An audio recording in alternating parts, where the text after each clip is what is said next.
I met my wife during my final year of university at a charity event our clubs were organizing together. She was a first-year student in a business program, while I was finishing up my engineering degree. We clicked instantly, bonding over our shared love of indie music and hiking. Finding out we grew up just an hour apart made our connection feel even more special. After graduation, I landed a great position at a tech firm back in my hometown, about 2 hours from a university. The distance wasn't ideal, but we made it work. She was dedicated to her studies, aiming to get into a prestigious MBA program, and I admired her drive. I'd visit on weekends when possible, and she'd come home during breaks. I had it all mapped out in my head. Once she finished her degree, we'd move in together, and I'd transfer to our company's office in the city where she planned to pursue her MBA. My parents absolutely loved her, especially my father. Looking back now, I should have noticed how oddly close they became. When she graduated last spring, we rented an apartment together in my hometown while she studied for her business school entrance exams. She took a part-time job at a local coffee shop to keep busy between study sessions. Everything seemed perfect. We had our routine, our plans, our future laid out.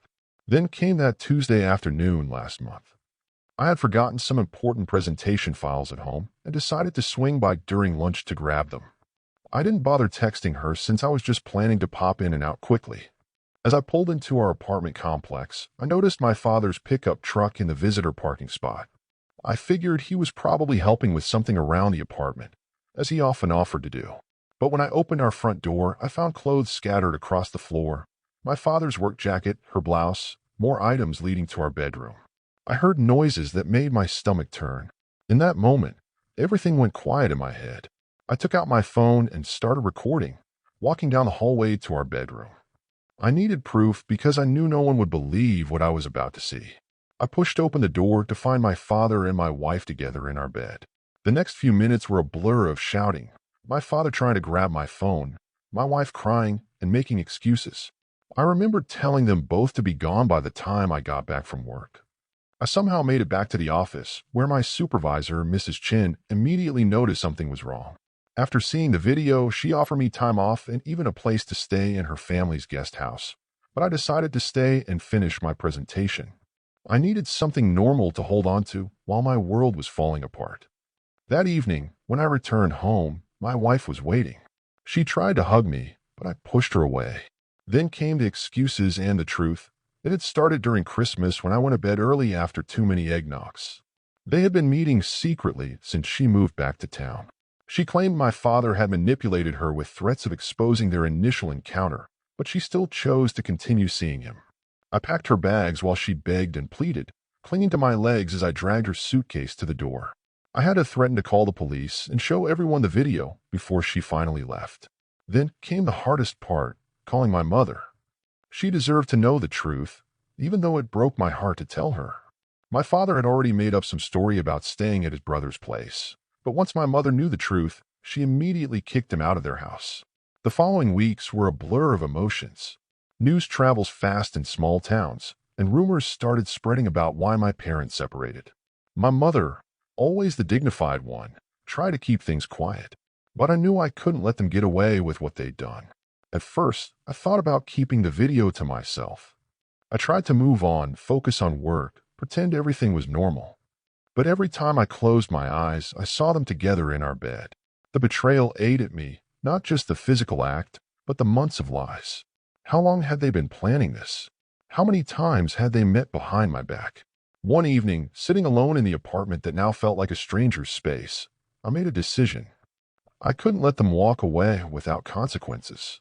With a few taps on my phone, I sent the video to our family group chat and to our entire circle of friends. The fallout was immediate. My wife's parents cut her off completely. She lost her scholarship and her plans for business school. Last I heard, she was couch surfing with an old sorority friend, her entire future derailed by her own actions. My father disappeared from town. He lost his job, was kicked out of the family home, and became a persona non grata in our community. My mother, strong as always, held her head high. She didn't want to be seen as a victim, and I admired her strength. Through all of this chaos, an unexpected connection emerged. My wife's older sister, Renee, reached out to me. She'd always been different from her sister, more grounded, more empathetic. She told me how sorry she was, how she had always believed in our relationship, and was devastated by what happened. Renee was a psychologist who had recently opened her own practice in the city. We had known each other before, but we'd never been close. Now she became a source of unexpected support. She understood the pain I was going through without trying to minimize it or rush my healing. When she suggested we meet for coffee, I was surprised. Part of me wondered if this was some kind of family manipulation. But something about her genuine concern felt different. Maybe it was how she listened without making excuses for her sister's actions. Maybe it was how she acknowledged the depth of my hurt. I found myself looking forward to our coffee meeting. Not as a replacement for what I'd lost, but as a potential friendship. Someone who understood the complexity of family betrayal. Someone who could see me as more than just the victim of a horrific situation. My mother worried about me. She'd call every few days, checking in, making sure I was eating, that I was taking care of myself. I tried to be strong for her, to show her that her son wasn't broken, just healing. Work became my sanctuary. My colleagues, especially Mrs. Chen, were incredibly supportive. They gave me space when I needed it, but also pulled me into projects that kept my mind occupied. I threw myself into my engineering work, finding a strange comfort in the precision of technical problems. Our first coffee meeting was awkward at first. Renee chose a small cafe tucked away from the main street, probably understanding I wouldn't want to be somewhere too public. She arrived early, already seated with 2 cups, a black coffee for herself and a latte for me, exactly how I liked it.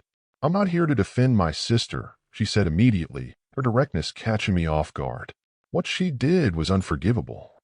As we talked, I learned more about her.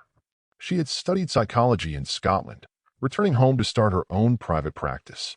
She was different from her sister in every way, thoughtful, grounded, with a quiet strength that drew me in. We didn't talk about dating. Not then. We were just 2 people trying to understand how families could fall apart so quickly. How trust could be shattered in moments. Weeks passed. Our coffee meetings became more frequent. Sometimes we talk about what happened. Sometimes we discuss work, books, our dreams. She never pushed, never tried to make our connection more than it was. My mother noticed the change in me. I was healing slowly but surely. She was proud of how I'd handled everything, how I protected her, how I'd remained professional at work, how I hadn't let the betrayal completely destroy me. The turning point came about 3 months after everything happened. Renee and I were walking through a local park, talking about her work, when she mentioned she was thinking of expanding her practice. I found myself offering advice about business structures, my engineering background proving unexpectedly useful. That's when something shifted. It wasn't a dramatic moment, just a subtle understanding that we connected on a deeper level than either of us expected. Our first actual date wasn't planned. It just happened naturally, dinner after one of our coffee meetings. Then another, and another. I knew people would talk. A small town never forgives or forgets. My wife's family would be furious. My father, wherever he was, would be even more angry. But for the first time in months, I didn't care what anyone thought. Renee understood my pain without trying to fix it. She listened without judgment. She saw me not as a victim, not as a project, but as a person healing and growing. My mother was the first to notice. "You seem different," she told me during one of our weekend dinners. Lighter. And I was. The betrayal hadn't broken me. It had transformed me. As for my wife and father, life had its own way of dealing with them. Her dreams of law school were gone.